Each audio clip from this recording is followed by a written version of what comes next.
let's talk about the momentum this team can carry going into 2025 if we do win this Ole Miss game. If we do, we probably do win that FSU game, hopefully a bowl game. I'm going to let you get into this first. Yeah, I mean, so like I'll just say, first of all, huge weekend, huge recruiting weekend this week, with LSU in town, had a lot of big time guys that we'll get into. But I will say, like, when I saw that visitors list, which was star-studded, like I was a little skeptical, to be honest, because I was like, okay, you're getting all these visits, that's cool, but what happens if you just don't play well and get killed at home, and will that actually lead to anything? Well, you got the win in front of an electric atmosphere, and now at least one one of those has fallen into place with Tramel Jones committing earlier today. Yes. Now we're going to see a few more, I think, potentially, guys that it seems like are trending. Some guys are trying to flip, but I would also say some guys that it seems like to me are trending. Stephon Shivers, 3-star defensive lineman. Seems like there's a lot of momentum for the Gators there. I'd say that if I had to guess, that would probably be who I would think would be the next commitment to drop. Would you agree with that? I heard he still wants to take his visit to Louisville or Vanderbilt. I can't remember which one it was. So he might wait a little bit longer. Okay. If I had to guess on the next commitment, probably Daniel Pierre-Louis, offensive line flip from or commit to FSU. We'll get into that a bit later, obviously. But I'd probably guess Lewis. Mm-hmm. And so looking forward to the next season, the transfer portal, I feel like this was also a big win for looking at players who are going to want to come in, especially wide receivers. I've already been hearing a ton of names, a ton of players who do want to transfer and come in to play with, we've already said, maybe the best QB in all of college football in DJ Lagway. But then you also look at the defensive line. 7 sacks. We talked about some of the defensive line players we had visit. They're going to want to see that, and they're going to be like, yo, they had more sacks in that game than LSU's given up all season. That's a player who I want. That's a coaching staff that I want to develop me. Why can't I be a part of that, And, Caleb Banks, Cam Jackson, he took the invite to the Senior Bowl. So we're going to hope that he can go into the NFL and prove to be a big-time player, which showing that you can get players into the NFL does help a lot with recruiting.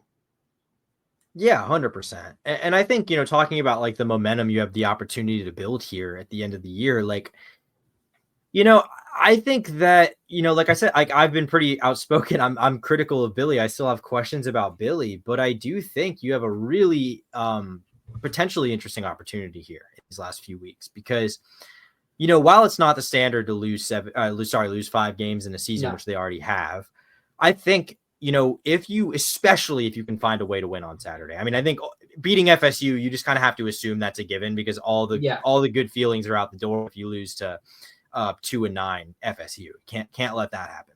Hey, FSU might be in a defensive battle. Both FSU and Charleston Southern, neither have scored more than 20 points or 21 points in a game this season. Maybe this is like this would be the funniest thing ever. 2 Iowa teams from like last season going against each other. Yeah. But we're looking at the momentum. Hey, maybe this momentum, like George says, leads us to winning 2 straight national championships under DJ Lagway and him being the undisputed GOAT of college football. Love the energy, George. You know what? I'm sure. Look, the guys that if you land 2/3 of the big name guys who were on campus for that game yesterday, in addition to a good transfer portal class, like maybe, even if Billy is not the best coach in the world, you're going to have an extremely talented roster at that point. We talked about needing to run the ball more and the play calling just not working really. Maybe hiring an OC that's been rumored to be happening does help that a lot. Also could help with other things, fine-tuning things. I wouldn't say penalties were an issue because we're still one of the lowest penalized teams in the SEC. We only had a couple penalties against LSU, but they always are very poorly timed penalties. Yeah. And that's really the big problem. So maybe if you can keep Napier away from having to call plays, if he's calling plays, maybe Russ Callaway is. But that's probably a bit more pressure on him helping Russ. First time calling plays for an SEC team, obviously. So that's something that needs a lot of help, I would assume. So if you can hire an OC, maybe Billy can work with just the fine tuning those big time penalties, those mishaps on special teams. And I mean, hey, beat Ole Miss, beat FSU, win your bowl game, 8 wins. I mean, if you said going into the season that Florida would win 8 games this year, most people would have probably been pretty happy with that, like with how the schedule looked. So I think I would be really happy with that. You would have 2 top 25 wins and 2 rivalry wins in that stretch as well. So, I mean, I'd see it probably being the preseason, assuming the portal doesn't hurt us and it helps us. That would probably be a preseason top 10 team, top 15 team. Sorry. Yeah, I was gonna say top 10, maybe not, but I could see top 15, certainly ranked. I mean, certainly talking about a ranked team if you finish 8-5 with a bowl win. See it all the time with see all the time with like Texas and USC. They'll start the season like because of their transfers and everything like that in the top 25, even after like a 6-win season. What we're kind of setting up for here, what we could be potentially setting up for here is kind of like the Tennessee special under Butch Jones. If you know, remember what I'm talking about, where they like started off really rough, ended the year with all kinds of momentum, and then would somehow be like number 12 in the preseason top 25, even though they went 8-5 the year before.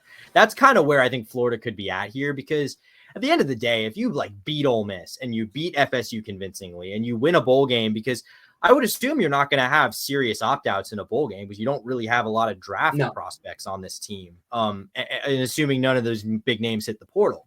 So you probably got to like their chances in a bowl game.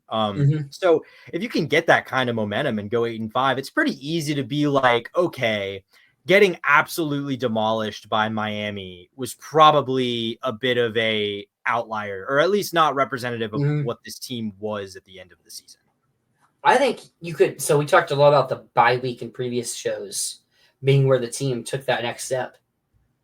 You could kind of see it in the Texas A&M game, offensively at least. I mean, they start Billy Napier switching QBs out every drive. I mean, the QBs didn't get going until the fourth quarter, where they did score like unanswered. And I mean, a wide receiver slipping is probably a difference between that being a 1-score game. I mean, we still lose, so that's obviously a loss is bad. But, I mean, maybe the team improved after that Miami game. Maybe that's what woke them up. Maybe it wasn't the bye week. And hopefully we don't have a similar situation because we do play Miami, I assume, in week 1 next year. I don't know. I think it's later in the year. I believe it's like in week like 3 or something like that. So you might be looking at the like online schedule. That's not the like actual schedule. It hasn't been made yet. We know the opponents, but we don't know the order. You haven't set the date for that game though yet? No. I'm going to assume it's week 1 because this one was also week 1. Got it. Maybe they try to play it in week 0 like we did in 2019. But, I mean, a big win against Miami in week whatever, or whether we play in week 0, week 1, or week... Doesn't matter. I assume they're going to be before. That would be the win that boosts you into that title talk, playoff talks. I mean, they'll be in playoff talks probably a little bit. Maybe like a couple people will have them in their top 12 or so. But you beat Miami... That's when it's like, okay, I mean, they'd have the best win early on, I'd assume. So you also have to put them there for if you look at it that way. But then, I mean, the way you beat Miami, you'll be talking about maybe Lagway being in the Heisman talks. I mean, hopefully this defense continues to get a ton of pressure and look and be one of the best defenses in the country. Yeah, absolutely. And I mean, I think you could pretty easily sell me on all those things being possible because you're going to return. I mean, again, unless you just have portal devastation, which I think would completely throw cold water on this whole plan to keep Billy Napier, because it's all centered around this core, retaining this core that he's built, which is a pretty talented core. Even though you haven't necessarily been recruiting at like the elite level that you hoped you would be when you hired Billy Napier, it still raised the ceiling of the talent that you're acquiring.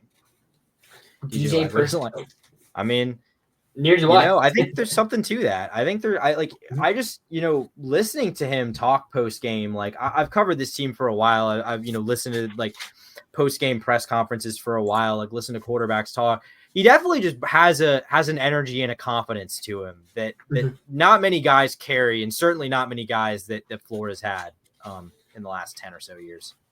So when I was on my way home last night, one of the best things I heard during his interview with Billy Napier, they were asking about play calling and who called the touchdown run that ball had. So they came out in a formation that DJ Lagway calls the play based on the front. So, I mean, Lagway was the one calling that play. So maybe he has a really good understanding of how to read a defense, which, I mean, if he's a freshman and knows how to read a defense already, like an SEC level defense, I mean, man, we could win a lot of games. And I think he throws with like a lot of anticipation too. Like I think he's really good at just placing the ball not where the guy is, but where he's gonna be. And I mean, again, it's just the talent and the touch that he has, in addition to just the straight up like the strength, just the arm strength.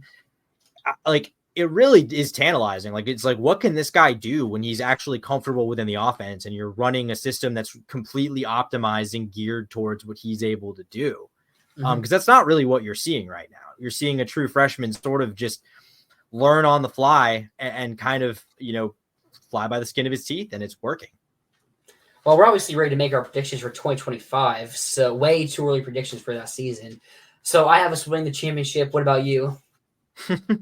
Yeah, I think you got to say at least SEC title and college football playoff semifinal. I think that's like the baseline expectation. Basically, championship or bust. No, but yeah.